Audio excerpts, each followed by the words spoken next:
Welcome to Assembly Calendar. I'm Mike Friesen. With us for our program today, Assemblyman Steve McLaughlin. Steve McLaughlin represents the 107th Assembly District in New York State, an Assembly District that includes Rensselaer, Columbia, and Washington counties. We want to thank all you folks throughout the Greater Capital District region for joining us. And thank you, Steve McLaughlin. Pleasure to be here. Pleasure. You know, a lot going on here at the state capitol. Knee-deep in budget talks. The Assembly, though, I want to start with what happened in the Assembly just a few hours ago. You and your colleagues stood together and said, you know, we heard all this talk about change and the way things were going to get done. We got a new speaker, reform in the air. There was a whole bunch of Assembly members that said, yes, we're going to start a reform caucus and get things done. And So you guys offered up some changes to the rules, the way the House operates.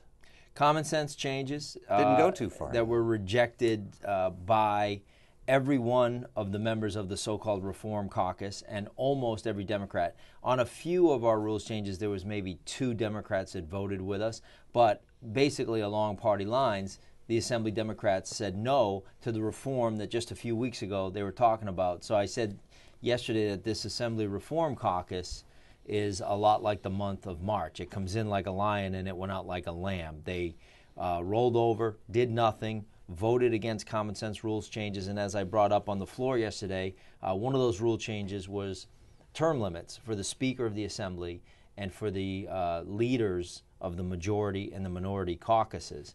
And as I pointed out, 8 years is good enough for the President of the United States. It is definitely good enough for any Speaker of this Assembly. And I was staring right at the arrested Sheldon Silver. What I was saying was you're much more likely to be taken out of here by other means other than getting voted out of office.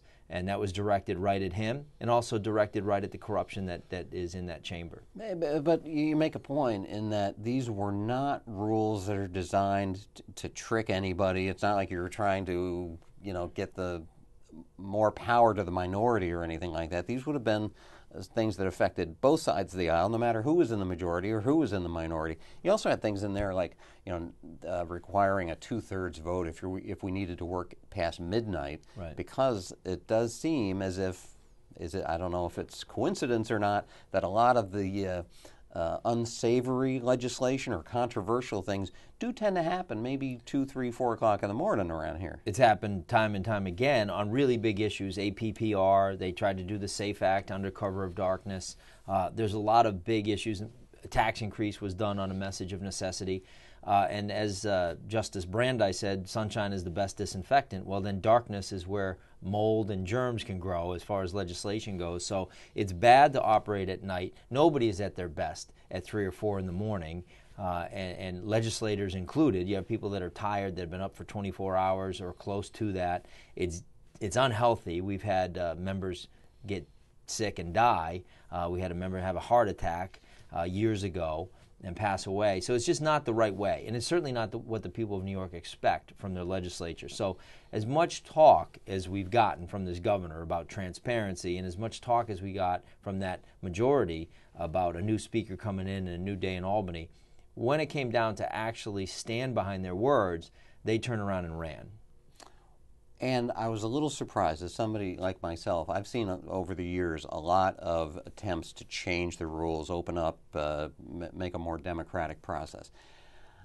I've seen, it's like every excuse under this, dog ate my homework. You see, there's been a lot of excuses for that sort of thing.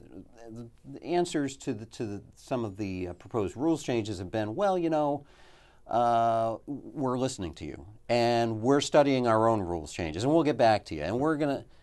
Yesterday, it was pretty much in your face. It was like, look, we're the majority. We're in charge. Sorry. Right. You're done. We're not listening. Another definition of what they said is they were really describing tyranny. That is the soft tyranny of the majority. There is a role for both majority and minority. And it was actually, I hate to throw the word offensive out there. I don't really like that word very much. But I got up and spoke after the majority leader came out and said that these rules changes would damage their right to govern. I don't know where he got his civics lesson, but nowhere in the Constitution does it say that they have the right to govern. And I would also, they certainly have the majority, and they're going to have the ability to shape policy, and we have the ability to oppose it, and everybody should have their points heard, and then it comes down to the voting. But they don't have an instilled right to govern simply because they are in the majority. And I would also very much question their ability to govern. When we've had legislator after legislator arrested, convicted, we have people in that chamber wearing wires. We have an ex-speaker of the Assembly who now sits in that chamber who was just arrested a few weeks ago for corruption and very well may be headed to prison for the rest of his life. So their ability to govern is highly suspect, in my opinion. And the rules changes that we propose would have actually helped them manage that chamber in a more transparent way. But sadly, they rejected it. And what's even more sad, in a way, is today, a day later, the good government groups are completely silent on what went on there yesterday. They should be screaming from the rooftops about what happened there. It was an absolute example of glaring hypocrisy, but yet I'm hearing nothing today from the good government groups. Right. And don't forget the federal prosecutor in New York who most famously said, "Stay tuned." Stay tuned. So. I mean that should also serve as some kind of a bellwether or touchstone for the people running the legislature to say, yeah, well, it's not like we're free and clear here. Yeah, it was just amazing to watch because some of the rules changes we proposed, the Senate has already taken care of. They've already done it.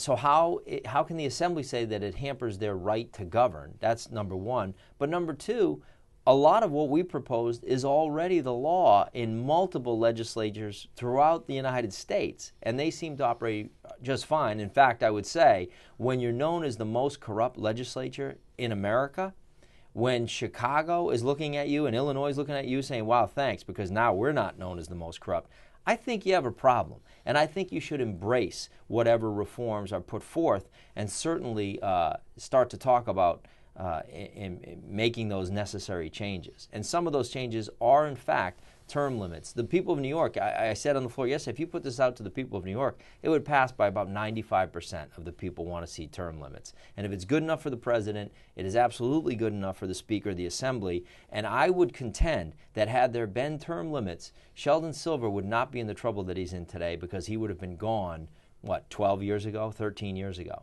Right.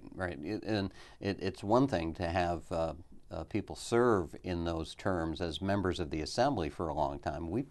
There are members of the House right now that go back to the 1970s, when they first were elected here, early 1970s. Their one and only job has been New York State Assemblyman, and I have to tell you, when you've spent your life inside the bubble of Albany, I don't think you have a particularly real-world view any longer of what's going on and what the people of New York are facing every single day. And that brings us to our next point of discussion, which is the budget negotiations going on here. You need that real-world perspective. You need to know, to be able to say, is this really making any sense? Maybe it makes sense in the bubble, as you put it, but to the man on the street, maybe not so much. And what we're seeing this year is a real, I don't want to say arrogance, but that's the word that other people are using to describe the governor's negotiating tactics. He's really taking it hard to the legislature. Well, yeah, and I also think he's very much overstepping his bounds as far as the Constitution goes and what his power is in the budget process. And, the legislature doesn't appear poised to file a lawsuit against him, but I think they should probably be considering that. He is putting inside the budget things that absolutely don't belong in the budget and then threatening to hold up a budget if we don't capitulate and go along with what he wants. He seems to forget that we do not need him to pass the budget. Once we vote on the bulk of the budget, it is law. We don't need Andrew Cuomo's signature. So a lot of what he's doing is political theater because it looks good, sounds good for him to do those things. But the reality is once both houses pass that budget, it is the law. So he's not all that necessary in the process. So his threats to hold up the budget are smaller budget bills that are not going to really impact the people of New York the same as the main budget bills will. That's one point. The other point is for him to put in the budget things like ethics reform. That has nothing to do with the budget of New York State. I'm all for ethics reform. By the way, this will be the third time we've done ethics reform on his watch, so he hasn't seemed to gotten it quite right. But I'm all for ethics reform. But I'm also for ethics reform for a governor.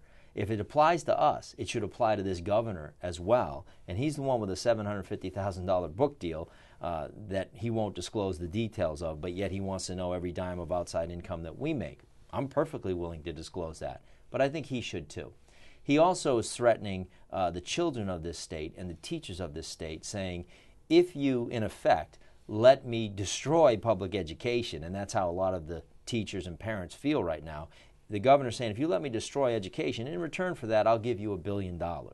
Well, I think it's time that we stand up and push back and say we're not willing to sell out our schools for your political agenda, Governor. So I think that showdown is coming quickly, and I think he's picked a fight that he can't win on that front. It's become quite apparent that there are a number of school districts across the state that are fighting a losing battle. Their numbers are just down. Their graduation rates are down. Performance figures are down. And I don't think there's a member of the legislature or anyone in the bubble, to go back to that, who doesn't have an understanding of that and who doesn't have their own idea on how to fix it. But the governor is saying this is the only way. His idea is the only way. And that if the legislature doesn't use his idea, then there's less money coming from Albany to local school districts. Right. I mean, that just sounds like, again, I hate to use these types of words, but it sounds like extortion. Well, it is. It's blackmail, extortion. Political extortion. Political, It's not criminal extortion, but it's like, wow, that's the hardball. I mean, it's hardball like we haven't seen around here in a long time. Well, and it's also unnecessary, and it's bullying behavior that, there's a lot of disagreement, there's a lot of debate about what we should do. Everybody on both sides of the aisle wants to help our schools and see them get better, and so does every teacher I know, by the way, want to see their schools get better. Everybody wants that.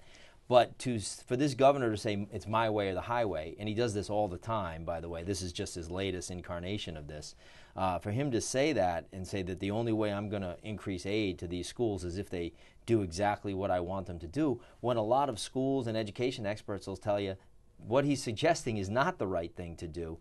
He's not willing to partake in the debating process. He certainly wants to dictate the outcome, and he's been able to get away with that in the past. But as time has gone on, I think the people of New York are starting to wake up to his tactics.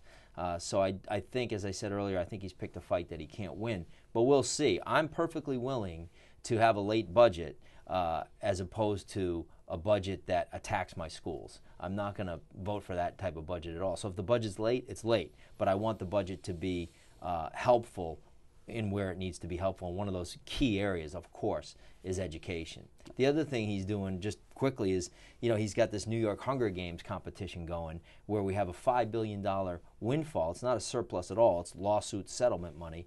And his idea is, once again, to create a competition to make everybody fight amongst themselves, and I believe that's designed to keep everybody's eyes off of him and keep everybody fighting with each other. So he's designed this system with $1.5 billion and then says, well, there's going to be 7 regions, but only 3 of them are going to win, and they're going to get $500 million each. What about the 4 that lose?